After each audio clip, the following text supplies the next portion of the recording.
El día de hoy nosotros vamos a abordar ya el apartado 18 de este tomo 2 que estamos por concluir. Nos faltarían dos apartados más, el 19 y el 20, y que Taylor titula Dilemas 2.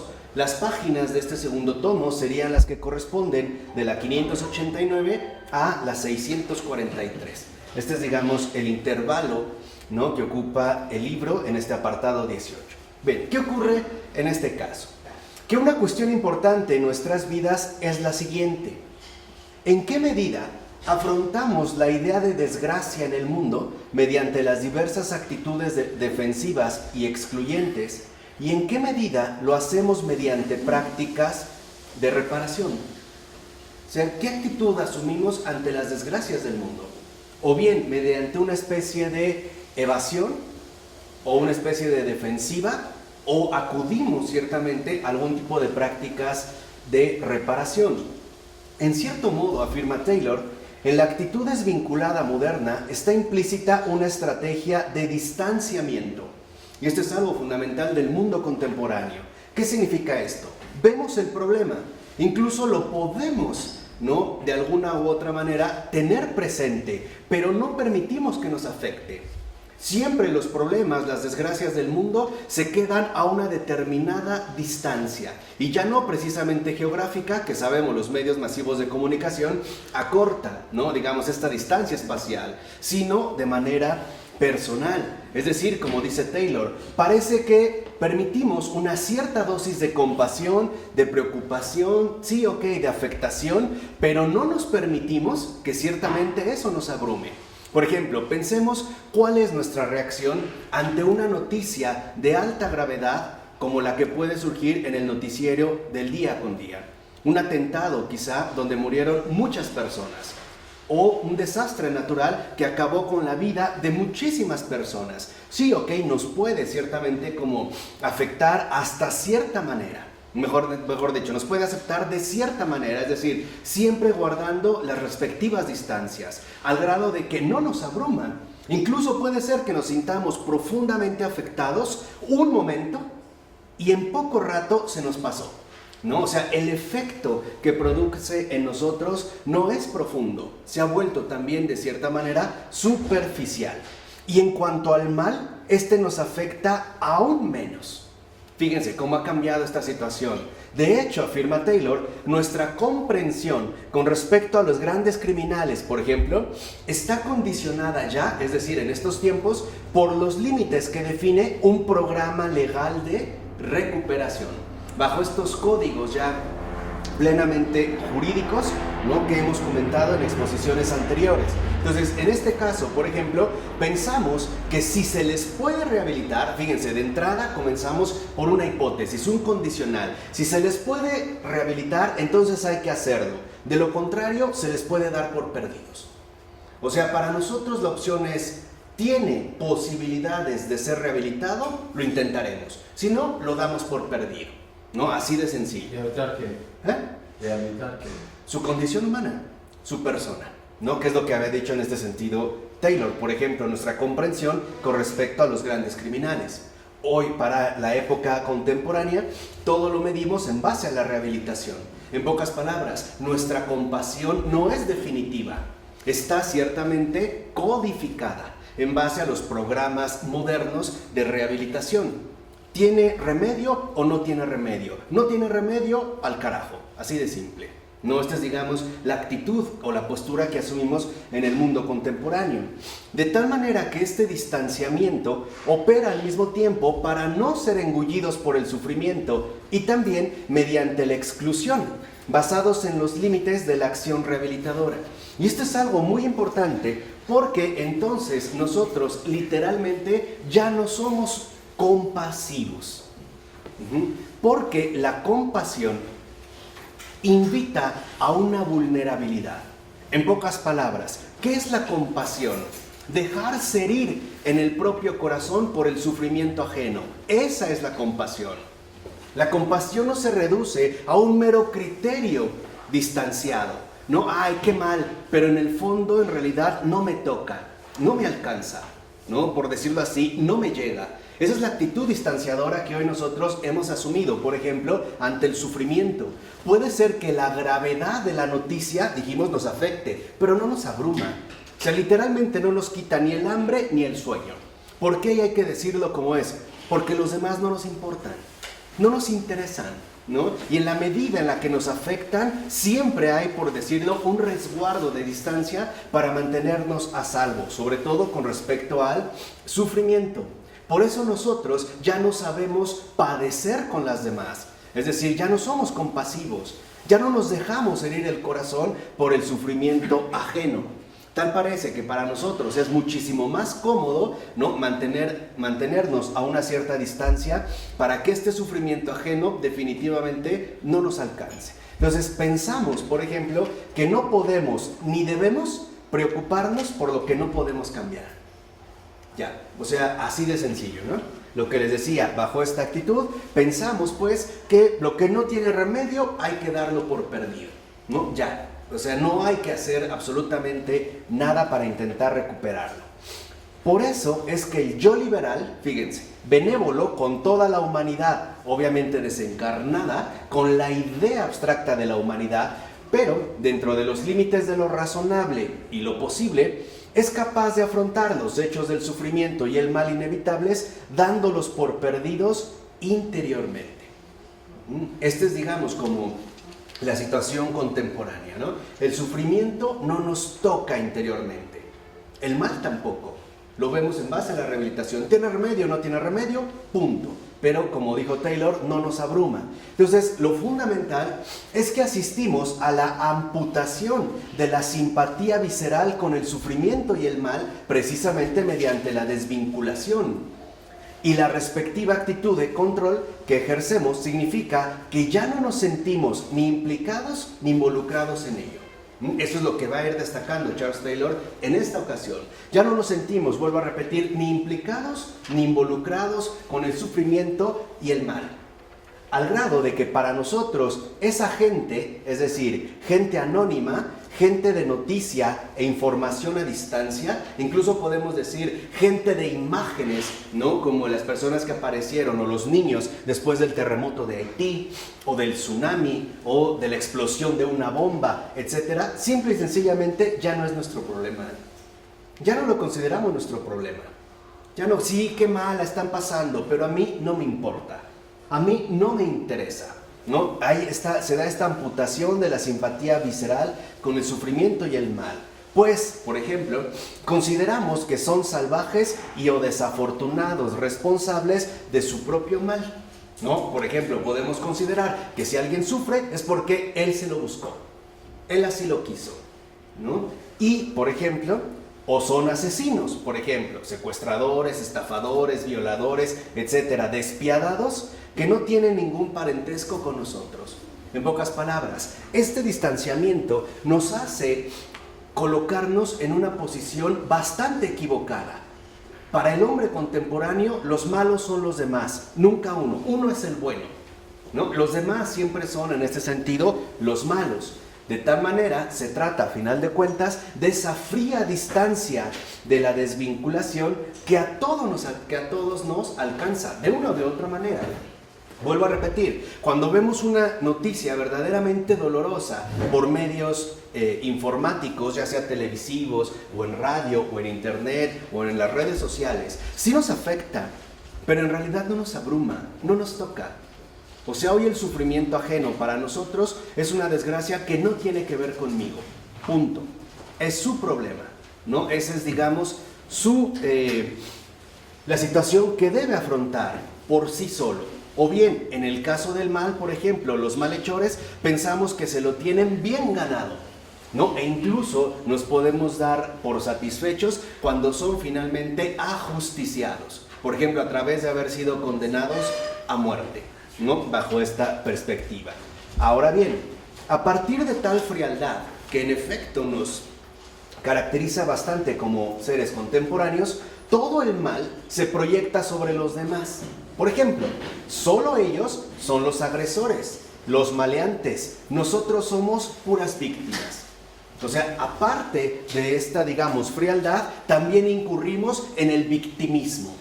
Piensen cuando una persona se resguarda con mucha seguridad, apelando a que, pues, por si las dudas. Lo que está diciendo, en pocas palabras, es que la otra gente es malvada, que no se puede confiar en ella y que esta persona debe de mantenerse dentro de los límites de lo razonable. O sea, en pocas palabras, que se debe de establecer una diferencia estricta y clara entre los buenos y los malos. Claro, nosotros siempre somos los buenos. Los demás son los malos, ¿no? De antemano nosotros ya establecimos una etiquetación, o por decirlo en términos más concretos, ya establecimos un juicio. Y por lo tanto nuestra postura disimulada al respecto, es decir, liberal, también es victimista. Yo me protejo porque, bueno, pues no desconfío de la gente, pero pues, más vale. O sea, lo que estamos diciendo es que la gente, perdón que lo diga así, toda la demás gente, menos uno mismo, es una mierda. Nosotros somos la pureza andando.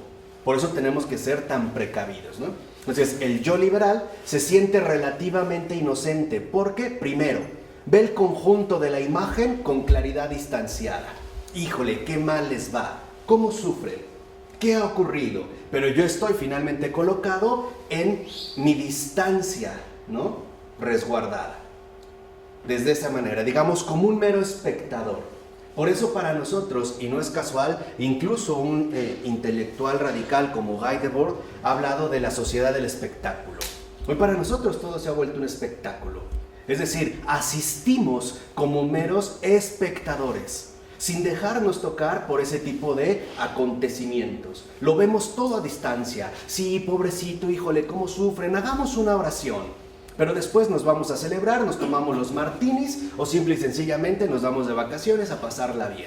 No, pero si haces una oración ya no está a distancia. Claro, no, pero no me refiero en la actitud. Yo, ay, sí, ok, regamos un Padre Nuestro y ya, pero realmente me tocó. No se hace la oración. Por eso, pero me afectó. O sea, realmente me atravesó el corazón o no. Esa es la diferencia. Lo podemos hacer bajo una actitud, ¿no?, aparentemente bondadosa, pero no compasiva. Eso es el punto. Eso es lo que está en juego. Les vuelvo a repetir, la compasión es dejarse herir el corazón por el sufrimiento ajeno. En pocas palabras, ser compasivo es ser como Cristo en la cruz, vulnerable a que te atraviesen el corazón. Y eso hoy no lo permitimos. En primer lugar, por nuestra frialdad, y en segundo lugar, por esta claridad distanciada. Y segundo, porque a partir de tal distancia supone que él mismo es parte de la solución. Un poco como ocurre con los aficionados, o mejor dicho, fanáticos al fútbol, ¿no? Que al estar viendo el partido empiezan a hablar como locos, diciendo lo que tendría que hacer el equipo para poder ganar. Pásala, adelántala, ese entrenador que está pensando, o sea, lo tenemos todo bajo control, ¿no? Nosotros somos la solución. Entonces, el victimismo moderno obtiene la inocencia absoluta a costa de proyectar el mal absoluto sobre el otro. En pocas palabras, ¿cómo es que nosotros, en tanto yoes liberales, podemos vivir con cierta tranquilidad, haciéndonos creer que somos víctimas inocentes, ¿no?, que son acosadas por el mal que ronda en el mundo? ¿O no es verdad que hoy nos da un pavor salir de noche en una calle solitaria? ¿No es esa la actitud? Podrán argumentar lo que quieran, bajo los criterios de lo razonable, pero lo que está de fondo en cuestión es que nosotros vivimos con ese miedo porque de entrada hemos proyectado en todos los demás el mal absoluto. Y nosotros, como somos los absolutamente buenos, nos creemos finalmente inocentes. Entonces, con tal proyección que nos distancia del mal, somos entonces parte de la solución. Y por eso somos claramente diferentes de quienes infligen daño, es decir, de los malos con los que no tenemos nada que ver. ¿O no es verdad que si vemos, por ejemplo, que agarraron a un secuestrador, pareciera que de entrada no tiene nada que ver con nosotros? En pocas palabras, como si nosotros fuéramos totalmente puros e inocentes. El malo es él, ¿no? O por ponerlo en otros términos, nosotros somos puros, los pecadores son ellos, los que han hecho mal son ellos. No hay ni siquiera como el menor rasgo de acercamiento o de simpatía, ¿no?, el atravesar, digamos, esta vinculación.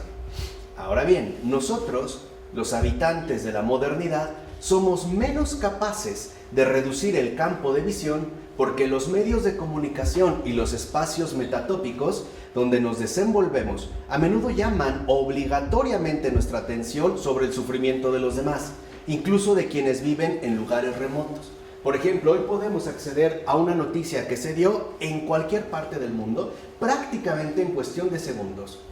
Por no decir que a veces incluso se suele transmitir en tiempo real. Y ahí hay una gran artimaña, vamos a decirlo así, del espíritu contemporáneo, ¿no? Del mundo contemporáneo. ¿Por qué? Porque mientras más somos expuestos al sufrimiento ajeno, más insensibles nos volvemos ante él. En lugar de que nos sensibilice, más nos desensibiliza. Lo vemos como parte de un espectáculo diario. O seamos sinceros, ¿a quién de nosotros realmente le abruma ver que una persona ha sido asesinada? A nadie. Se ha convertido en una noticia. Realmente no nos parece alarmante. E incluso podemos decir, es que se metió a robar una casa y le dispararon, pues él se lo ganó. ¿No? Es, digamos, como la consecuencia que debe de pagar. Entonces, creencia y no creencia, creyentes y no creyentes, se confrontan a diario mutuamente sobre la base de este desafío común, en un contexto en el que cada vez nos sentimos menos cómodos con nuestros venerables repertorios de sufrimiento diariamente mediatizado. Hay gente que incluso lo pretende evadir, por ejemplo, cambiándole de canal. Ay, no, puras malas noticias, mejor vamos a ver un programa divertido.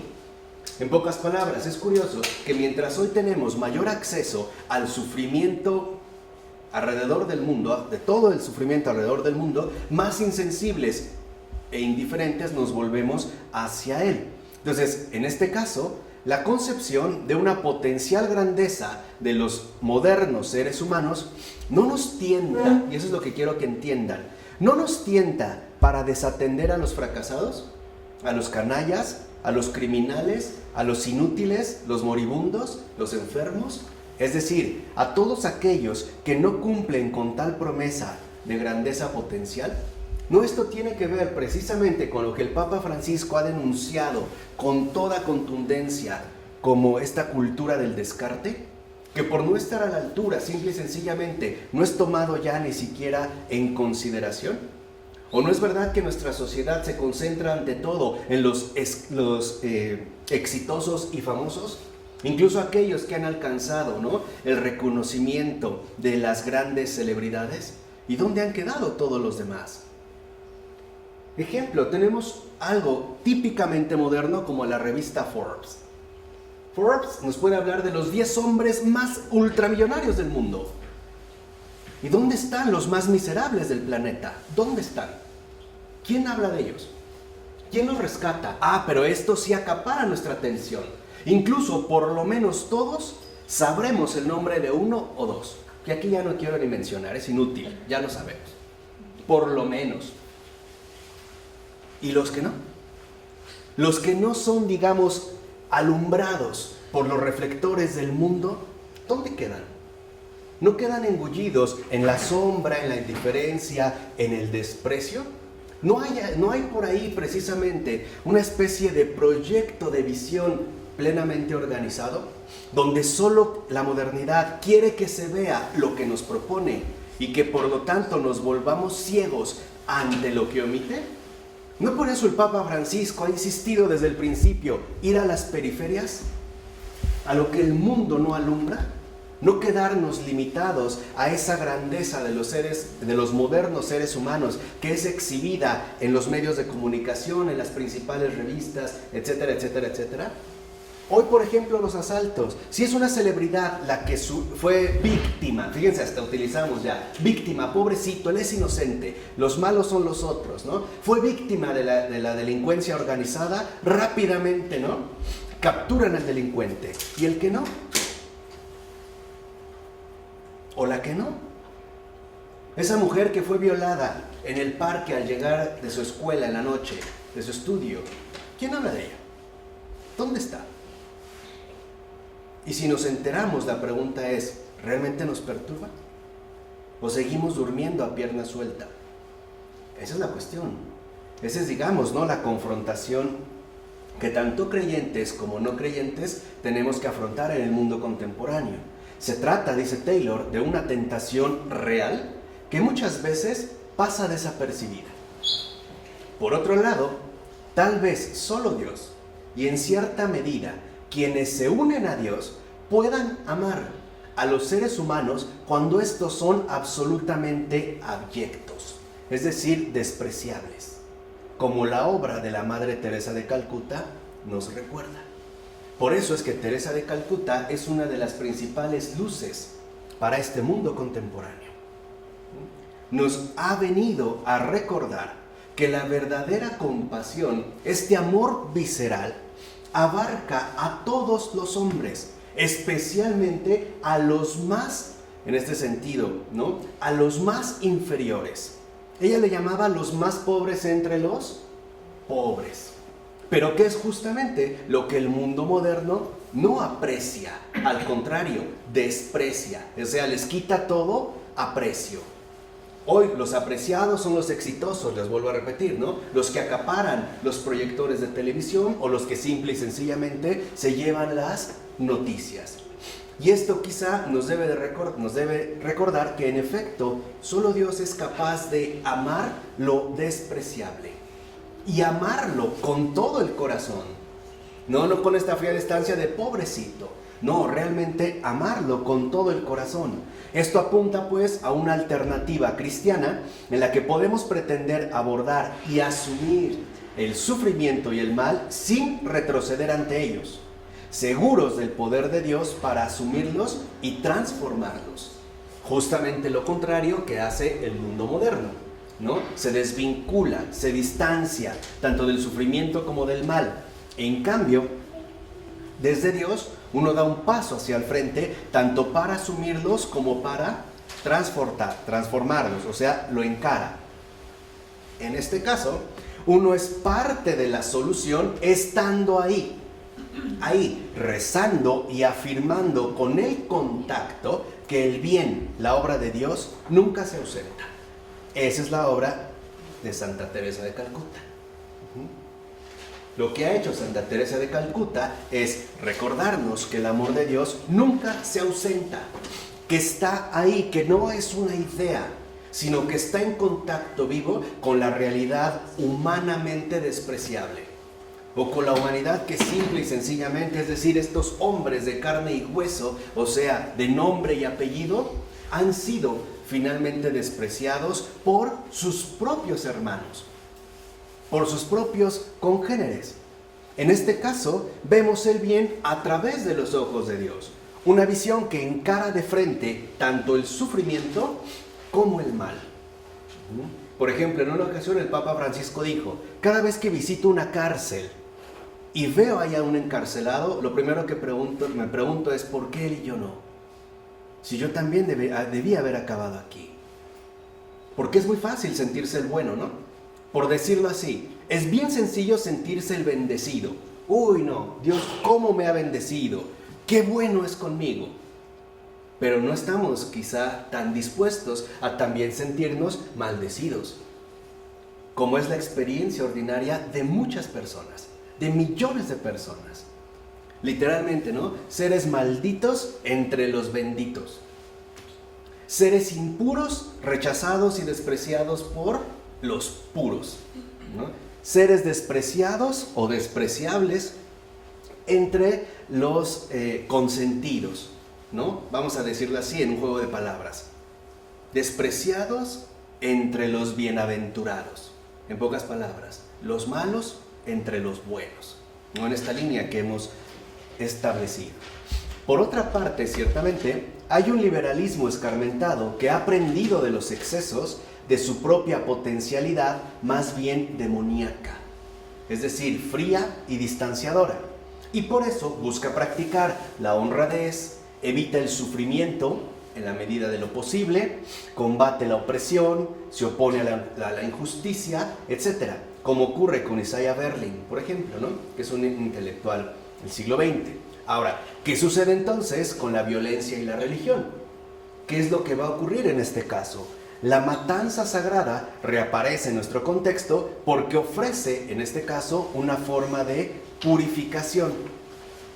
Y es la manera en la que hoy, por ejemplo, el mundo asume o suele asumir esta supuesta relación entre violencia y religión.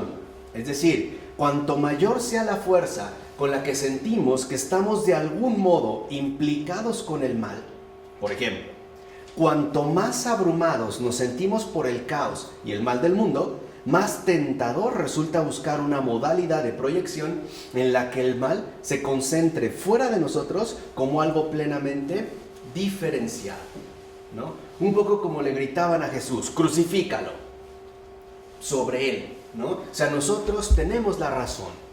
Hoy el mundo vuelve a gritar lo mismo, vuelve a gritarle justamente a los despreciados, como Jesús, ¿no? Al parecer el que se ha vuelto maldito entre los hombres, despreciado por los hombres. Crucifícalo, mátalo. No hasta nosotros, hoy ya no decimos crucifícalo, pero sí le pedimos a veces pena de muerte. O mejor aún, de manera más demoníaca, es decir, más sutil.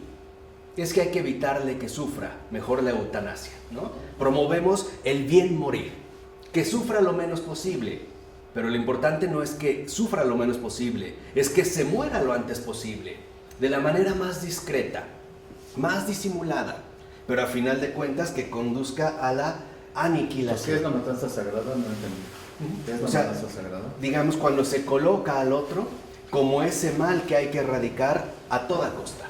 Y nosotros los buenos, ¿no? Se promueve, digamos, esta lucha, una tentación en el que el mal es proyectado sobre los otros y por lo tanto, al parecer, se autorizaría su respectiva matanza. ¿Por qué sería sagrada? Porque supuestamente está promovida por los buenos, es decir, por aquellos que combaten contra el mal. ¿No es la lucha que ha emprendido Estados Unidos contra el terrorismo? Y lo pongo entre comillas, porque esta es una situación bien ambigua. En un primer momento nos hicieron creer que los terroristas son básicamente los medioorientales que tienen barbas largas y usan turbante. Pero hoy también el terrorismo parece definirse en términos de narcotraficantes mexicanos que usan sombrero y son aparte ostentosos en su manera de vestir, por no decir quizá ridículos. Pero entonces se fomenta, ¿no?, esta matanza sagrada donde pueden ir a bombardear porque ellos son los malos. Nosotros somos los buenos. Y por eso se trata, en pocas palabras, de una amenaza, de una matanza supuestamente justificada. Es decir, una matanza en el nombre del bien. ¿Qué quiere decir al final como algo plenamente diferenciado? Sí, ellos los malos, nosotros los buenos. Esta es, digamos, la diferencia que se establece, ¿no? Y a veces también se da desde el nivel netamente social, ¿no? Cuando vemos a una de estas personas, vamos a decirlo así, despreciables, como aquellos que deben ser incluso, ¿por qué no?, aniquilados. ¿A cuánta gente no le gustaría ver la ciudad sin un solo indigente? ¿A cuánta gente no le incomoda la gente necesitada que pide y pide y pide y no se cansa de pedir? Parece que nunca han escuchado a San Agustín, que definió muy claramente lo propio del rico y el pobre. Dijo: lo propio del rico es dar, lo propio del pobre es pedir. Y ambos no se deben cansar de lo que les corresponde, ni el rico de dar, ni el pobre de pedir, ¿no? Superar la tentación del cansancio. Hoy no. Hoy para nosotros esto incluso debe de ser eliminado o desechado, ¿no? Así como Estados Unidos ha dado la consigna de que no va a descansar hasta que no sea erradicado el último terrorista, ¿no?, o la última amenaza de terrorismo. Esto entonces nos convierte a nosotros en los buenos, los puros, y más todavía si estamos luchando valientemente contra esos portadores de la impureza y el desorden, es decir, los representantes despreciables del mal. Para algunos pueden ser los terroristas, en términos políticos, se puede decir así, pero para otros economistas liberales, estos portadores del mal, de la impureza y del desorden son los pobres, son los miserables. Son aquellos que tienen que ser justamente eliminados de una manera implícita o explícita para no generar incomodidades en los buenos. En pocas palabras, qué bello sería salir de mi penthouse de lujo y ver que mi sociedad está exenta de necesitados, que no me van a causar absolutamente ningún tipo de molestia. Además, como Dios es la fuente de la pureza y la bondad, al combatir así nos identificamos con su proceder. ¿O no los nazis decían que lo hacían en nombre de Dios? Los yihadistas también dicen que lo hacen en nombre de Dios, ¿no? Y habrá algunos otros que toman, digamos, esta causa. Entonces, esto supone que, primero, buscamos garantizar que somos buenos y que estamos trazando una lucha diferencial con aquello de lo cual nos distanciamos, ¿no? Es la autoafirmación de la diferencia. Nosotros los buenos, ellos los malos, ¿no? Ya hay una clara diferenciación. Segundo, la energía y la fuerza se identifican con la violencia de los dioses que justifica una matanza sagrada. Es decir, la violencia está entonces al servicio de lo superior, que muchos pueden llamar en este caso lo divino. Incluso nosotros podemos decir ya con los elementos que nos ha dado el gran Fabrice Ayash, que está al servicio del espíritu puro, o mejor aún, del puro espíritu, ¿no? Al servicio de este puro espíritu. Y esto significa que la matanza puede ser todavía más implacable y despiadada. Es decir, que se volverá más racionalizada e ilimitada. Es decir, se trata de la escalada a los extremos de René Girard, que en paz descanse y que en su momento también comentamos. Entonces lo podemos ver, por ejemplo, en el caso paradigmático, es decir, modélico, de la Revolución Francesa, en la que se debe defender la pureza de una virtud republicana mediante la eliminación de sus enemigos. Básicamente, ¿quiénes? Los clericales.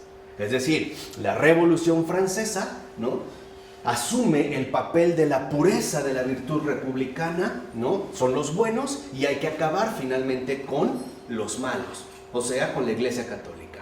Y se va a hacer en nombre, por lo menos, del Ser Supremo, o de esta nueva Santa Trinidad que ahora lleva un nombre distinto: igualdad, ¿no?, fraternidad e igualdad, ¿no? Igualdad, libertad, fraternidad. Esa es la nueva Trinidad. Y en nombre de este supuesto bien u orden superior hay que acabar con todos aquellos que son justamente los malos, ¿no?, los que hay en este sentido que erradicar. Así pues, la matanza se considera ahora más racional, pues está dirigida contra objetivos que realmente lo merecen. Eso es de lo que nos hemos convencido, ¿no? Más limpia, ordenada quirúrgicamente, y más tecnológica, la guillotina, y por eso mismo encaminada a traer el verdadero reinado del bien. Apliquen este mismo modelo otra vez a la intervención, o mejor dicho, a las invasiones norteamericanas más recientes. Han empleado exactamente, ¿no?, los mismos criterios. Dicen que bombardear a un país de Medio Oriente, por ejemplo Afganistán o Irak o el que quieran, es lo más racional porque ellos lo merecen, porque con sus actos terroristas han atentado contra la paz mundial. Entonces hay que matarlo. En pocas palabras, dan razones, ¿no? Llevan una lógica. Parece racional lo que nos dicen. Segundo, también esta matanza es más limpia. Hoy nos han dicho que las bajas que se sufren, claro, por parte de los buenos, tendrán que ser mínimas. Y por eso ya se usan drones. Por eso ya se ambientan misiles teledirigidos. Por eso literalmente los combatientes, en su mayoría, ya nunca pisan el campo real de batalla. Se ha vuelto más limpia, ¿no?, por así decirlo, de entrada por salida. Los típicos bombardeos que hoy sabemos.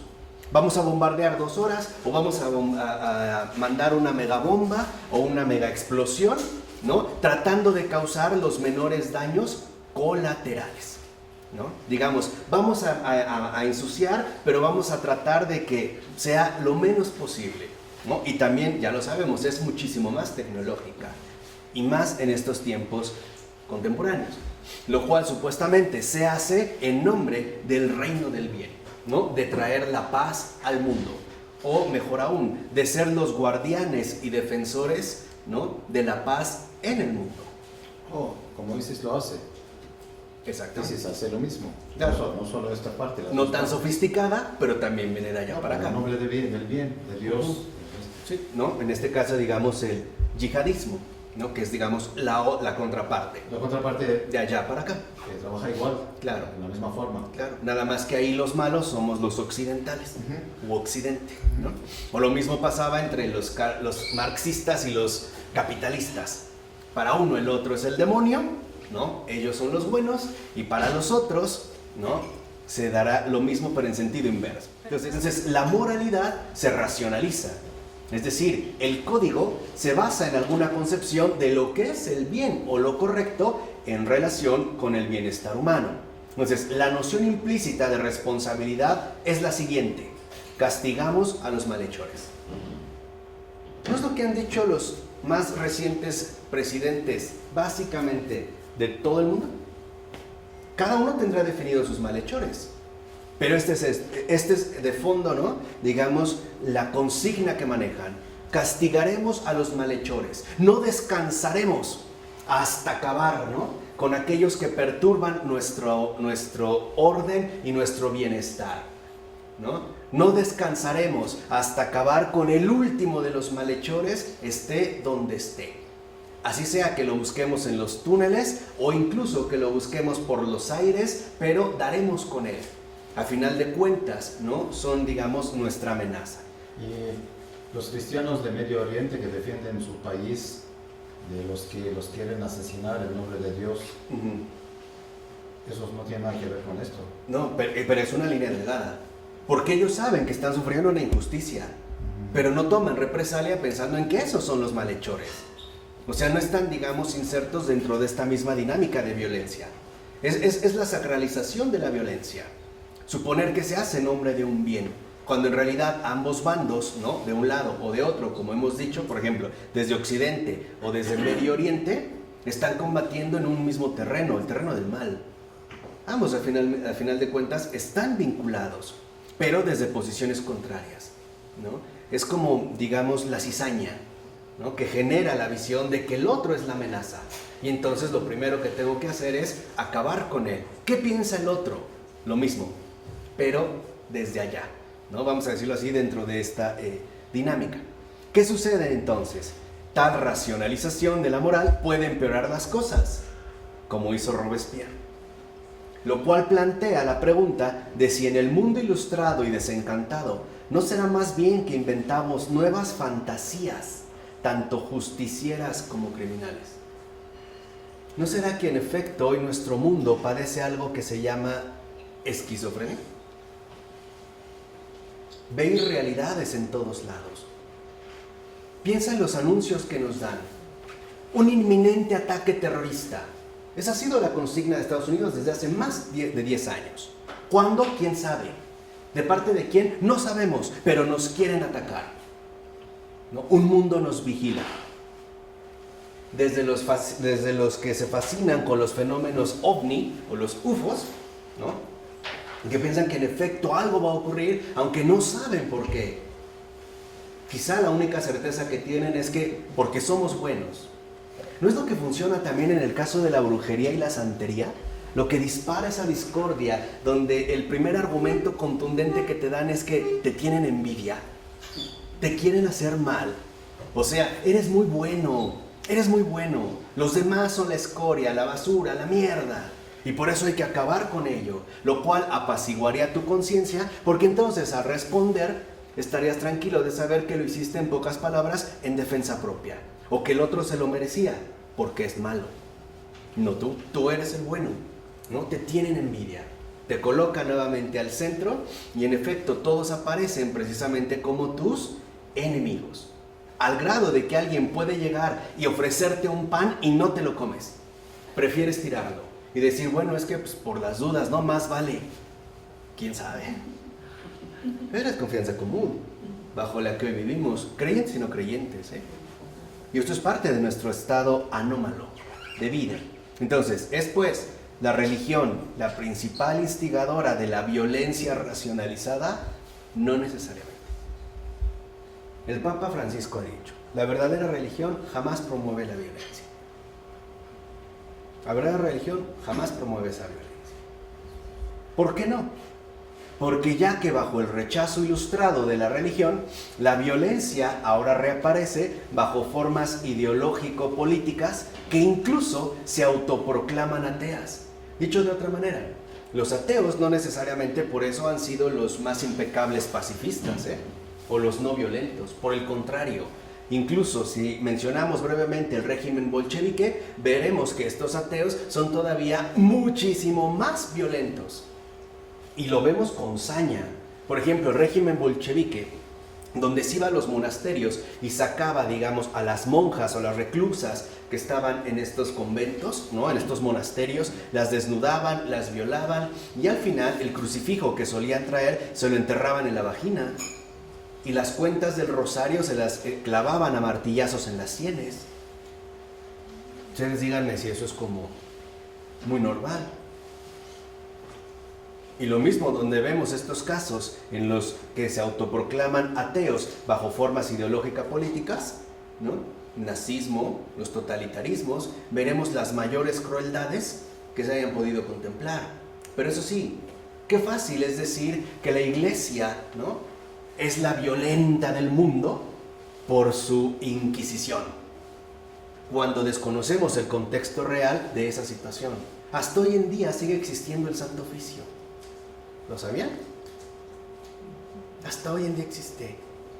Hoy le llamamos la doctrina de la fe. Este ámbito de la doctrina de la fe es el Santo Oficio. Y olvidamos que la Inquisición es el brazo secular de la justicia. No era parte de la iglesia. ¿Había personas involucradas de la iglesia? Sí. Pero no era precisamente una institución que dependiera directamente de la iglesia. Era real. Era la policía, en pocas palabras, de esos tiempos. Porque la iglesia no mata. Los que aplicaban esta condena era el brazo secular, la Inquisición.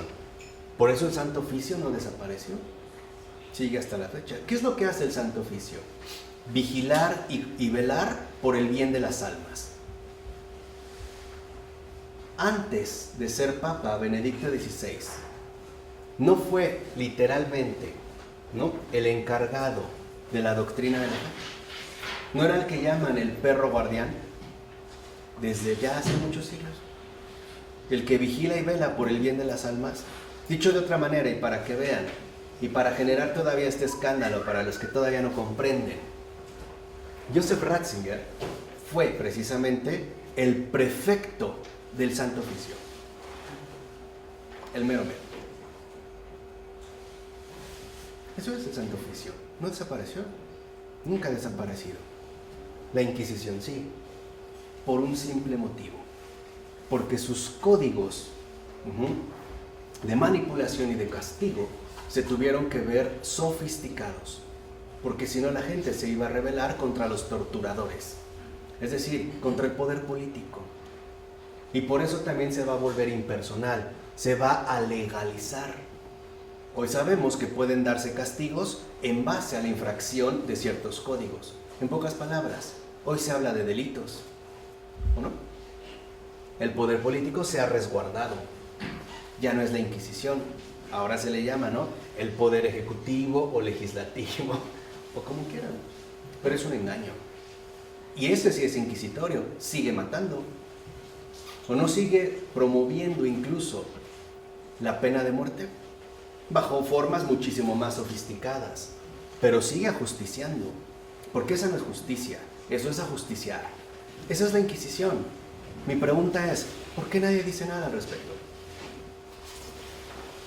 ¿Por qué? A ver, nadie se levanta literalmente contra esta Inquisición contemporánea, que es capaz de matar a los nacidos y a los no nacidos. No le importa. Sigue siendo el ajusticiamiento. Pero claro, es muy fácil decir que como antiguamente en la Inquisición, y le hablan de la Santa Inquisición, jamás llegó ese nombre. Era la Inquisición, punto. Como había clérigos involucrados en este proceso para velar por las almas, y algunos también, hay que decirlo, bastante enfermitos y ensañados con el crimen y la violencia que se enrolaron, era muy fácil decir que era dirigida por la iglesia. Pues no. El Santo Oficio sí. Y les digo, no desapareció, como hoy supuestamente se pretende, ¿no? Entonces lo que vemos es que también es cierto que la violencia reaparece bajo una especie de falsa buena conciencia, donde los malhechores siempre son los otros, no nosotros. Que cosa que supuestamente solo ocurría en los viejos tiempos de la religión. Por tanto, el mundo moderno, tanto religioso como secular, puede padecer una profunda ceguera con respecto a la interpretación que hace de sí mismo, justamente por la ausencia de una metafísica cuyo realismo sea concreto. Es decir, por un grave error, abandonar el realismo y concentrarse en la fantasía. Entonces, la visión en su conjunto que tenemos de nosotros mismos, basados en nuestra interpretación moderna de la moralidad y de una sociedad del beneficio mutuo, bien disciplinada y ordenada, es que hemos avanzado, claro, en algunos países favorecidos, hacia una civilización que consolida la democracia y los derechos humanos. Es decir, estamos finalmente convencidos que vamos por el buen camino. ¿Cuál es el fundamento de esta perspectiva optimista? La respuesta reside en sostener que normalmente, una vez que se instauran los gobiernos, estamos bastante satisfechos con ellos, y las posibles desviaciones, o sea, los desórdenes, siempre han sido resultado del error, la superstición o las malas condiciones. Pero una vez que esto se supera, una vez que se logran, digamos, superar estos altibajos, nos satisface nuestra civilización por razones que fueron proclamadas por primera vez en la Ilustración del siglo XVIII. Nos motiva el interés personal y vemos con gusto la armonía de intereses que las sociedades democráticas y de mercado hacen realidad. Es decir, en este caso, nos motiva que nadie nos perjudique siempre y cuando nos vaya bien. Mientras a mí no me afecte, no me importa. Dijimos, a final de cuentas ya estamos distanciados, ¿no? No nos toca, no nos perturba. Entonces, en este caso, consideramos que la felicidad proviene entonces o de la política o de la economía, que es como muchos lo consideran. Y lo mismo la infelicidad, ¿no? Se estará, digamos, ahora jugando entre la política o bien la economía. Subió el dólar, qué desdicha. O qué dicha, según, ¿no?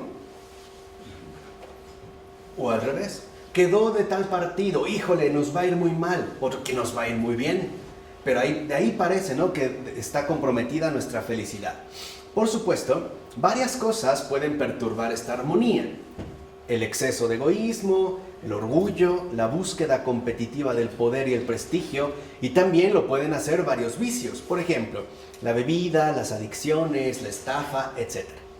Pero la idea suele ser que todo esto se puede contener mediante motivaciones positivas más fuertes. Contrarrestar, dijimos, ¿no? Por ejemplo, surge pues el ámbito de la autoayuda, que apunta al incremento de la autoestima. ¿No es lo que hoy vivimos? Es que todo el problema pareciera, ¿no?, que padece el mundo es que tiene baja autoestima. Todos tienen baja autoestima, ¿no? Entonces, lo que ahora necesitamos son programas de autoayuda. Por ello no es casual que la literatura, si se le puede decir así, que más ventas tiene a nivel mundial son los libros nefastos de autoayuda. Hoy le llaman de una manera más sofisticada, ¿no? Desarrollo humano. Las personas deben encontrar cauces más constructivos. Por ejemplo, humanitarios, ecológicos, espirituales, deportivos, etc., a los que dedicar sus energías. Es la fuerza del optimismo moderno, por demás ingenuo. No es que, mira, para dejar una adicción ponte a hacer ejercicio, vete a hacer deporte, vete a ayudar a unos necesitados, vete a plantar arbolitos, ¿no? Es más, ¿por qué no? Crea un lugar de rescate para animales abandonados, haz yoga, haz feng shui, etc. Cambiar, ¿no?, digamos, lo negativo por algo que positivo. Esas son nuestras recetas, ¿no? Y vemos que, no obstante, el lamentable registro e incremento de la violencia pone en entredicho tal optimista perspectiva, ¿eh? Hoy incluso hay más grupos de autoayuda. Incluso podemos decir, hoy abundan los ingenuos optimistas y la violencia se incrementa. Hoy queremos tener una mentalidad positiva. Hasta nos han dicho para que nos creamos superiores, mejores, buenos, espirituales, refinados, civilizados, que justo a las 12 del día, en lugar de rezar el Ángelus, por ejemplo, cerremos los ojos, respiremos y pensemos en el México que queremos, ¿no? Nos tenemos que mentalizar. ¿Así o más ingenuos? Este es un punto importante, ¿no? Entonces, ¿por qué entonces se mantiene aún entre nosotros y seguimos perpetuándola? Es decir, esta perspectiva optimista e ingenua. Una parte de la respuesta es que sin duda esta perspectiva nos motiva individualmente a través de las promesas de mejora que nos ofrece. Y esta es la base, por ejemplo, del perfil optimista de la globalización neoliberal. Si el neoliberalismo, por ejemplo, en este caso ha tenido éxito, es por la promesa de bienestar individual que nos ofrece, o al menos parece ofrecernos a todos, cuando sabemos que en realidad esa promesa de felicidad, es decir, de bienestar económico, solo es para unos cuantos, ellos mismos.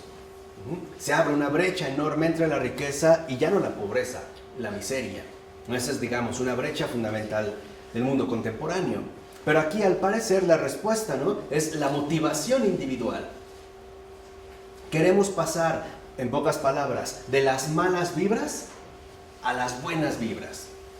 Queremos pasar de lo negativo a lo positivo. Vete a un gimnasio, yo te pago el... ¿cómo le llamo? La membresía. Ah, pero el lugar es... ¿cómo se llama? No, el club. Yo te pago el club, ¿no? Come orgánico, ya no envenenes tu cuerpo, ¿no? Sé humanitario, ayuda, ¿no? Haz concentración, yoga, etcétera, ¿no? Así es literalmente como te vas a curar. Tus energías ahora tienen que ser aprovechadas en positivo. Pero esta ilusión, nos dice Taylor, nos enceguece ante el funcionamiento de los mercados liberales que producen consecuencias espantosamente negativas para muchas, quizá la mayoría de las personas, al menos a corto y mediano plazo. Estos son los engaños, la motivación individual que al final de cuentas, ¿no?, nos enceguece para darnos cuenta de las verdaderas implicaciones que esto va a traer consigo. Así vemos cómo algunos consejeros delegados engañan a sus empleados con respecto a las pensiones. O bien, empresas que desarrollan políticas ecológicamente irresponsables que promueven descarada e impunemente la catástrofe global. Es así como se dan los engaños, ¿no? Te va a ir mejor. Y luego te va a ir mejor mientras más tú te apliques a este engaño. ¿Cuántos no funcionan que tienen que llevar a tantas personas? Entraron por uno, si traes 20 vas creciendo, ¿no? Vas creciendo en la motivación individual, vas a entrar a formar parte de la pirámide, ¿no? Vas creciendo hasta llegar a los selectos, los escogidos, la punta, ¿no? Digamos en este caso lo puntual. Entonces aquí lo que dice Taylor es que necesitamos una ética más sólida que promueva una identificación más firme con el bien común y la solidaridad que implica un código ético real, no solo nocional. Entonces, dicho sea de paso, la solidaridad, lo mismo que el bien común, no se puede gestionar desde las alturas, sino que debe ser algo con lo que las personas verdaderamente se identifiquen. Esto plantea la cuestión de las fuentes morales que verdaderamente subyacen a las iniciativas del altruismo global, lo que hoy llamamos ayuda humanitaria y acciones varias de las ONG, ¿no? Las organizaciones no gubernamentales. Tratar de esclarecer por qué estamos haciendo esto puede servir para identificar y a la vez neutralizar otros motivos extrínsecos. Por ejemplo, el afán de superioridad, el desprecio, la altanería y el odio a los necesitados que busca hacerlos desaparecer y que nos apartan precisamente de nuestros objetivos.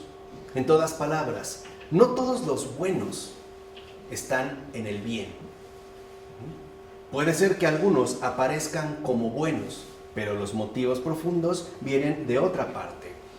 Podemos decir que una fuente moral auténtica contiene una motivación que contiene un potencial para capacitar para la acción éticamente genuina, es decir, para el compromiso desinteresado. ¿Cuántas personas no hay que consideran que en efecto son muy altruistas, pero para salir fotografiados en tal revista?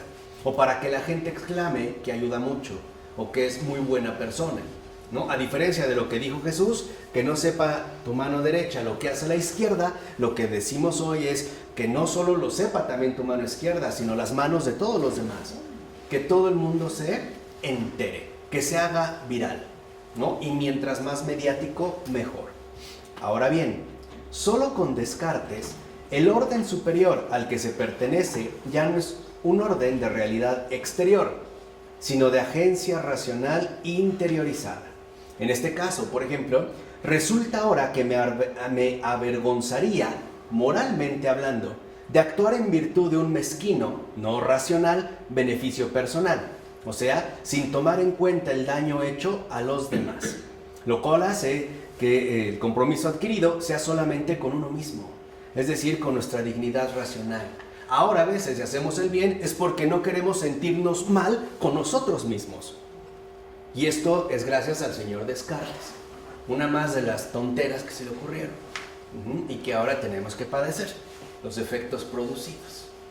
En pocas, ya ni siquiera nos movemos por el bien, lo hacemos muchas veces por nosotros mismos, porque si no me siento mal, ¿no? Conmigo, quiero vivir en este caso tranquilo. Y hay gente que se atreve a decir, bueno, ese era mi deber. Y claro, lo que importa no es el deber, sino que es su deber, ¿no? Es, digamos, su autorrealización. Y esto es justo lo que nos parece tan admirable, ¿no? Pero se puede plantear la cuestión de si en verdad se trata de una fuente moral adecuada que pueda realmente motivarnos a hacer realidad el bienestar humano, lo cual, dicho sea de paso, exige necesariamente salir de uno mismo. Hoy la bondad del mundo nos promueve a quedarse, ¿no?, metidos en uno mismo, no a salir. ¿Qué vemos entonces a través de la televisión, por ejemplo? El sufrimiento realmente ajeno que nos afecta o nuestra continua autoevaluación moral de impecable aprobación racional. ¿Cuántas veces no vemos que apareció una persona que ha cometido tal crimen y le podemos decir maldito animal, bastardo o otras cosas dentro de nuestra cómoda distancia justificada? Y creemos justamente que eso es lo racional, ¿no? Ya no somos pecadores, somos jueces de los malos. Y esto, como hemos dicho, es posible porque nos asumimos de entrada como los buenos. La supervisión racional interior es lo que entendemos ahora por una vida civilizada y honrada. O sea, salva tú mismo tu propio honor. Haz el bien por ti mismo, para que no quedes mal contigo mismo, para que tu conciencia también te acaricie cada noche y te pueda, ¿no?, halagar diciéndote qué bueno eres. Mira nada más, cuánta bondad derramas. Sigue siendo así de bueno. Sigue, vas exactamente por el buen camino. De hecho, vivimos de acuerdo con estos criterios porque nos avergonzaríamos de nosotros mismos si no lo hiciéramos. O sea, no lo hacemos por una realidad objetiva, sino por una, vamos a decirlo así, indicación subjetiva. De hecho, ha pasado a formar parte de la imagen que tenemos de nosotros mismos y por ende de cuál es nuestra valía. Además, asimismo experimentamos una sensación de satisfacción y superioridad cuando contemplamos a otros, nuestros antepasados, que no lo hacían. Dicho brevemente, buscamos ante todo sentirnos bien. Ese es uno de los objetivos precisamente de la era secular. Apaciguarnos, apapacharnos, acariciarnos, para que terminemos sintiéndonos bien. Incluso puede llegar a suceder que nos entreguemos a causas humanitarias de todo tipo. Por ejemplo, participamos en colectas contra el hambre, la falta de educación, los males de la guerra, el teletón, las donaciones, etcétera, ¿no? Y a continuación nos olvidamos casi de inmediato del acontecimiento, o sea, cuando pasa la noticia.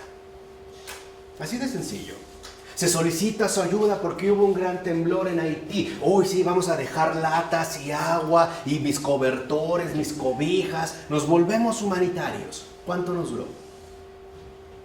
¿Cuánto nos duró? ¿Cuándo volvimos a preguntar qué ha sido de esa gente? Lo que dijimos no nos afectó.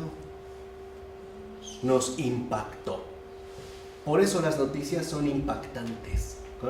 Claro, nos moviliza, porque al movilizarnos terminamos sintiéndonos bien con nosotros mismos. Es decir, al parecer hemos hecho lo correcto. Podemos literalmente morir en paz. somos buenos, ¿no? Ya no se necesita nada más. Entonces, tal parece que actuamos bien basados en una especie de superioridad moral. Y por eso estamos muy alejados de la universalidad y la incondicionalidad que nuestra perspectiva moral prescribe. Ciertamente, me siento valioso ayudando a personas. Pero hay una pregunta importante. ¿Qué tiene de valioso ayudar a los demás? ¿Qué tiene de valioso? ¿Qué tiene de importante ayudar a los demás? Que todos me vean. Claro, ¿no? ¿Cuál es su importancia? ¿Realmente qué tiene de importante ayudar a los demás? ¿La congratulación? ¿El ensorbebecimiento? ¿La altanería?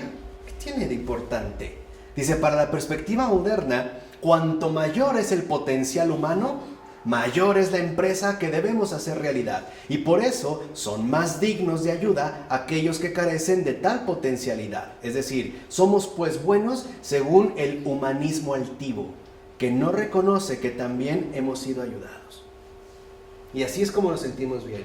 Al parecer ayudamos mucho y se nos olvida que también hemos sido ayudados, ¿no? Nos volvemos altivos. Pero por otra parte, enfrentados a la inmensa decepción de la actuación humana real, y esto es algo bien interesante, ante la infinidad de formas en las que los seres humanos concretos, de carne y sangre y huesos, incumplen, ignoran, desaprovechan una y otra vez, y traicionan este magnífico potencial que desplegamos, nuestra gran bondad altiva, no podemos sino experimentar una idea cada vez más clara de ira y reproche.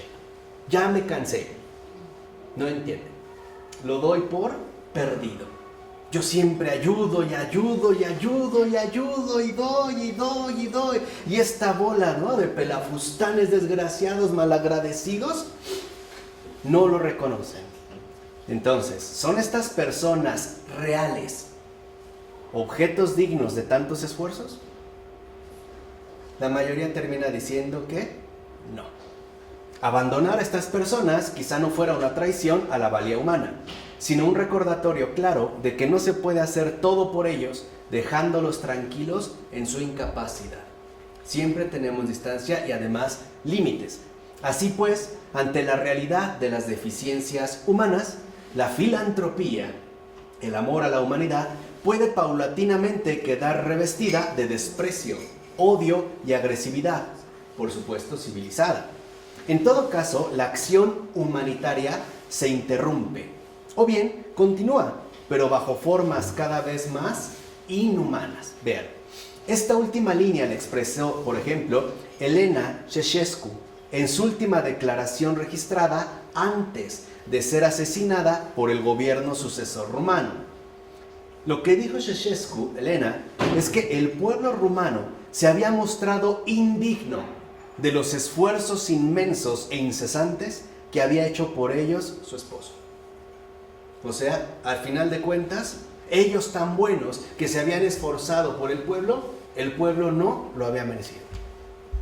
No había sido el digno objeto de tantos esfuerzos. Entonces, la irónica tragedia consiste en que cuanto mayor es la idea del potencial benefactor, más gravosamente real es la inadecuación de las personas cuando no están a la altura. Tal vez yo ayude a una persona una vez, 2, 3 veces, la tercera ya ponte a trabajar, ¿no? Ya, si no reacciona, no se pone las pilas, no se aplica, está descalificado, no está a la altura. Y más grave será todavía el giro inspirado por la decepción final que suele promover el humanismo altivo. El esfuerzo realizado viene inspirado por grandes empresas de ayuda, pero al toparse con la realidad humana se decepciona y adopta entonces un despotismo cruel a la hora de moldear el material humano deficiente, cosa que sucedía, según la crítica de la Ilustración, en sociedades e instituciones dominadas por la religión, ¿no? Que vemos que no es el caso. Así pues, la diferencia entre creencia o no creencia no es aquí fundamental, sino la sensación de superioridad que adopta el humanismo altivo y por eso coloca el mal en los otros. De hecho, dice Charles Taylor, la energía con la que combatimos las deficiencias expresa que el mal, supuestamente, está fuera de nosotros, y por eso es que lo combatimos. Este tipo de ceguera moral es algo típico del humanismo secularmente altivo de la modernidad. O sea, librados del pecado original, el mal debe ser erradicado exteriormente. Ya no somos pecadores, somos buenos. Los malos son los otros, no nosotros. Pero cuanto más alto sea el vuelo, más dura será la potencial caída. En el odio, el desprecio, el repudio, etc. Tanto que los ayudé, ¿y para qué? No me lo agradecieron, ¿no? Son unos malditos, entonces ya viene el odio, el desprecio, el repudio, etc. Entonces la pregunta sería más bien esta: ¿cómo llegar al mayor grado de acción filantrópica depositando la mínima esperanza en la humanidad? O bien, ¿cómo amar realmente a los demás sin vernos decepcionados por la insuficiencia humana que tal parece conducirnos al desprecio altivo de la era moderna?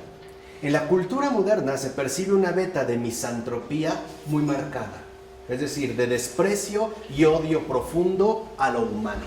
Y cuando comencemos ya nuestra antropológica, en muy poco tiempo, verán por qué.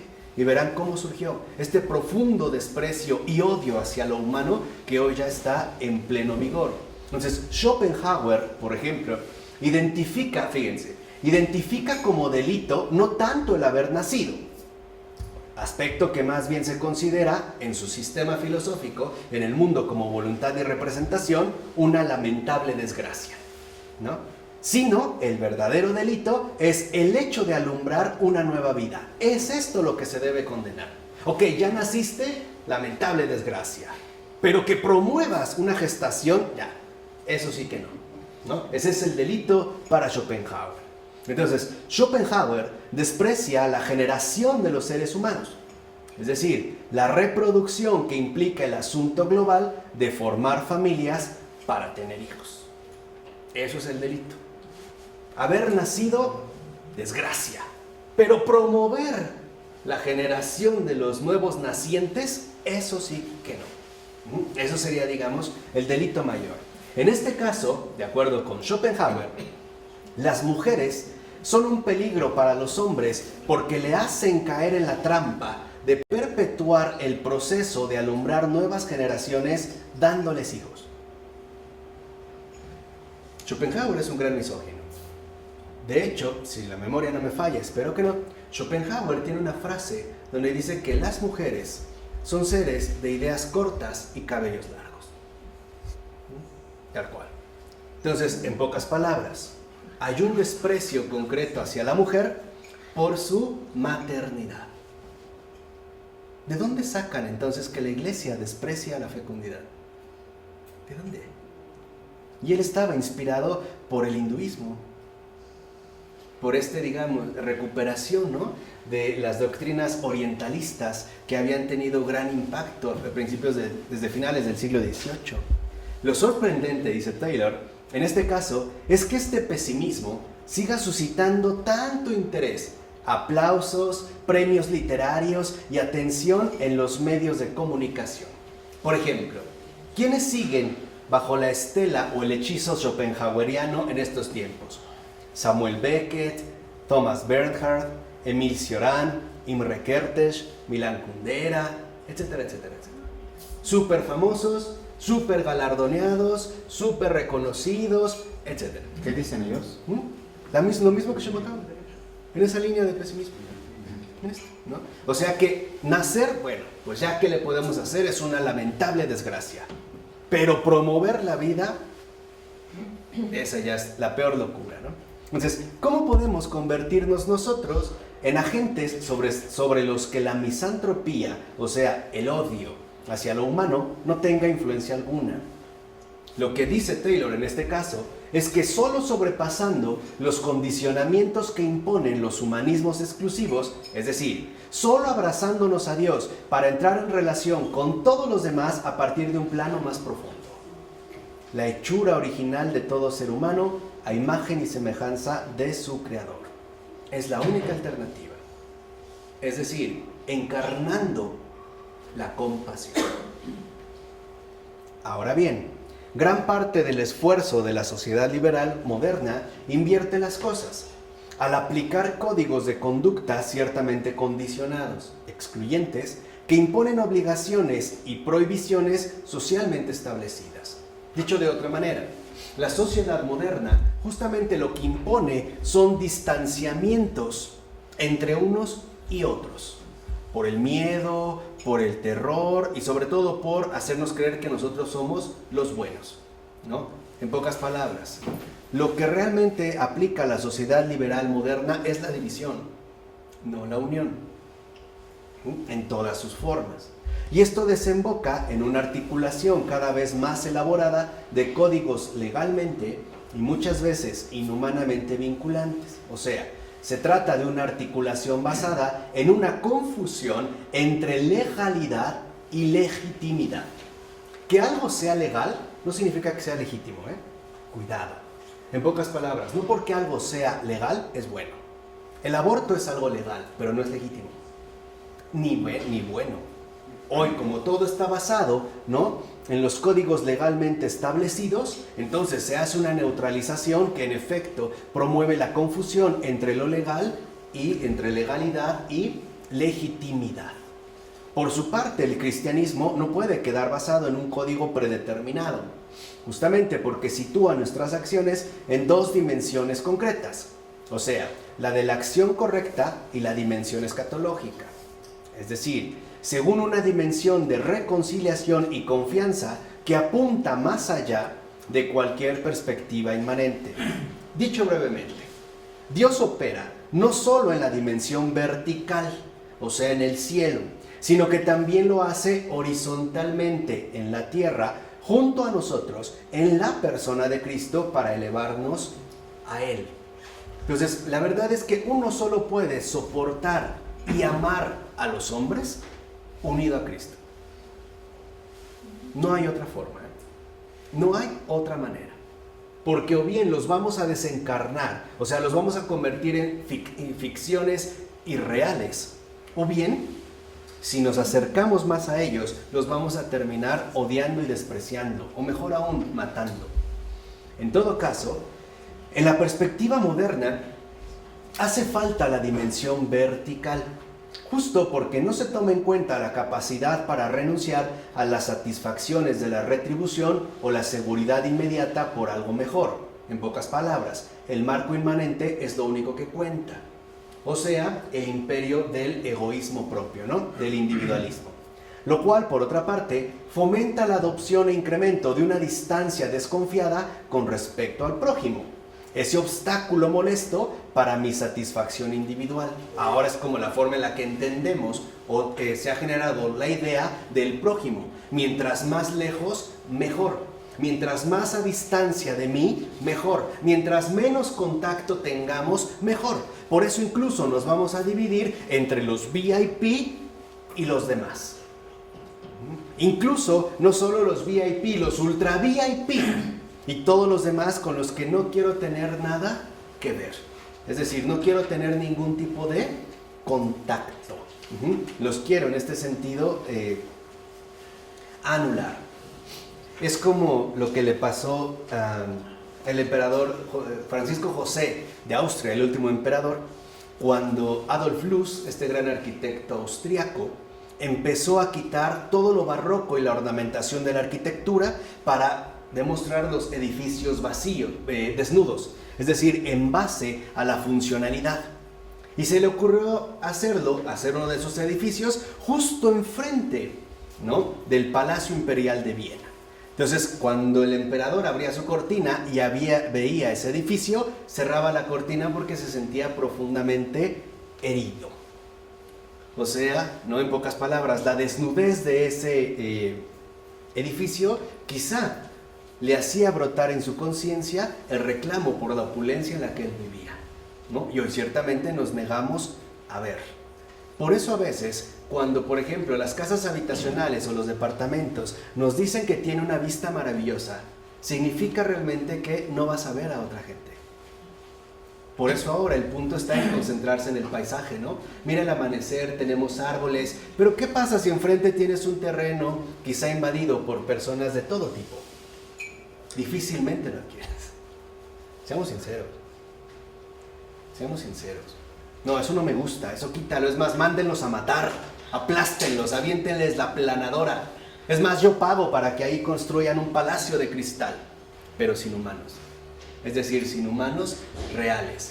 Y si no, pues mejor hacemos una realidad virtual, compramos una pantalla de 100 pulgadas y la ponemos ahí. Y nos distraemos muy bien, ¿no? Y vamos a ver las cosas hermosas, porque nos hacen vivir tranquilos y contentos. Bueno, así pues, ¿no? El código de conducta moderno liga a las personas a través de la desconfianza mutua que impone el rigorismo legal. Asistimos entonces al establecimiento del fetichismo del código, es decir, a la nomolatría de la sociedad liberal moderna, por demás perjudicial, que tiende a hacernos ciegos e indiferentes a la dimensión vertical, es decir, y horizontal. La nomolatría significa el culto que le damos a las leyes, a los códigos jurídicos, a lo impersonal, es decir, a la legalidad, olvidándonos de la legitimidad. Si no, lean un texto de Carl Schmitt, que así se llama, Legalidad y Legitimidad, para entender esta diferencia que es fundamental en cuanto al acontecimiento concreto de nuestra realidad humana. Hoy cuando se dice con la mano en la cintura que nadie está por encima de la ley, lo que nos están diciendo es que la nomolatría es el triunfo. Ahora el culto está sobre los códigos jurídicamente establecidos. Los hombres no importan. Ese, digamos, es uno de los cometidos. Entonces, de hecho, puede decirse que la nomolatría nos embota tanto moral como espiritualmente. Pregunta, ¿con eso se reduce la violencia? No. Según la hipótesis de Kant, que ahora sí vamos a arreglar cuentas serias con este señor, ¿no? Que para descansar. Las sociedades ordenadas y democráticas, o sea, regidas por el código ley moral, serán menos violentas. No librarán guerras las unas con las otras y presumiblemente no padecerán guerras civiles. No obstante, dice Taylor, la paz es frágil por infinidad de razones. Lo cual también podríamos decir que Kant es bastante ingenuo con respecto al realismo de las cosas, porque carece de la dimensión vertical. En parte, ¿por qué es frágil la paz? Porque hay determinadas condiciones para el éxito social que son de orden económico, no solamente jurídico. En parte debido también a las tensiones de exclusión que generan hostilidad. Y en parte también porque muchos países son obstaculizados para ingresar en el ordenamiento democrático sugerido y sus habitantes no son atendidos en sus necesidades más profundas. O sea, hay muchísima más complejidad de la que se puede llegar a suponer. Así que cualquier programa para superar la violencia debe contener al menos dos objetivos. Primero, realismo político, social, económico, moral y espiritual. Y aquí el punto está en realismo. Segundo, tratar de extender sus beneficios lo más ampliamente posible. Por ejemplo, impidiendo la creación de grupos excluidos y desesperanzados, sobre todo de ancianos y jóvenes, que hoy son las polarizaciones, ¿no?, de esta cacalandia en la que vivimos, como diría Robert Musil en su obra El hombre sin atributos. Así pues, un programa meramente teórico, por muy humanista que sea, no obra el milagro, pues la dimensión real de la violencia solo puede ser contrarrestada y transformada con la dimensión religiosa, trascendente. Es decir, solo a través de una irrupción radical de la gracia divina. Por ponerlo en palabras más sencillas, la violencia solo puede ser vencida, superada, a través de un encuentro personal con Cristo. Solo así. Y pregúntenle a los que lo han tenido. Veremos si no. Quizá la cuestión sea en último término la siguiente: elegir entre la buena y la mala religión. Esto es, entre la contraviolencia cristiana, que explicamos la última vez, o una fuerza aniquiladora del mal basada asimismo en la violencia. Ese es el mal con apariencia de bien. Los buenos destruyendo a los malos, ¿no? Digamos así, la enemistad mortal entre unos y otros. Dicho sea de paso, no hay que confundir enemigo con adversario. Humanamente podemos tener adversarios, Pero tener un adversario significa reconocerle la altura que posee y por lo tanto exige el reconocimiento de respeto. Los enemigos son los que se matan y el hombre concreto, real, solo tiene un enemigo y ese es Satanás. Por eso muchos hablan del enemigo del género humano. Entre nosotros debemos incluso reconocer, ok, que puede haber adversidad, sí, adversarios sí, pero jamás enemigos. Porque los enemigos se matan, están peleados a muerte. Los adversarios se respetan. Caramba, hasta los paganos lo sabían.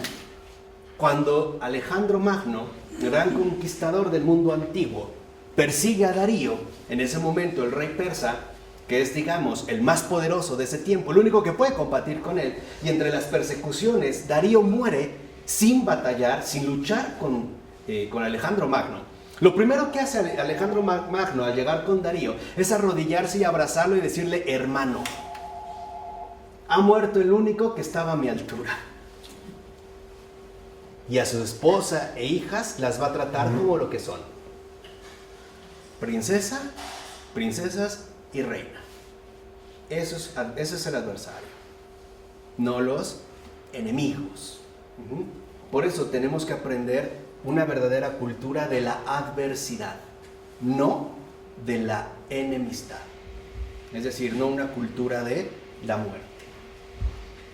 Sin esta superación, cuanto más elevada sea la moral, mayor será el odio y la destrucción que podemos llegar a causar. No queda nada más que la penosa y muchas veces criminal lucha contra el mal. Los otros que no son buenos como nosotros, capaz de realizar las atrocidades más espantosas en nombre del bien y del mal. Ya al proyectar la culpa enteramente sobre el enemigo, asimismo se adopta un poder para actuar que emana de la rectitud moralmente intachable, pura, que de hecho sustenta todo fundamentalismo, que categoriza y legaliza la violencia y la locura humanas. ¿No es lo que Jesús puso al descubierto cuando les dijo, el que esté libre de pecado, que tire la primera piedra? Hoy nosotros no tiramos piedras, tiramos bombas. Y no necesariamente tienen que ser bombas militares. A veces estas bombas se dan en forma de comentarios. A veces estas bombas se dan en forma de miradas, de sentimientos profundos, arraigados en el corazón, pero no por ello menos dañinos y deplorables. Vamos a dejarle este. En nombre del Padre, del Hijo y del Espíritu Santo. Amén.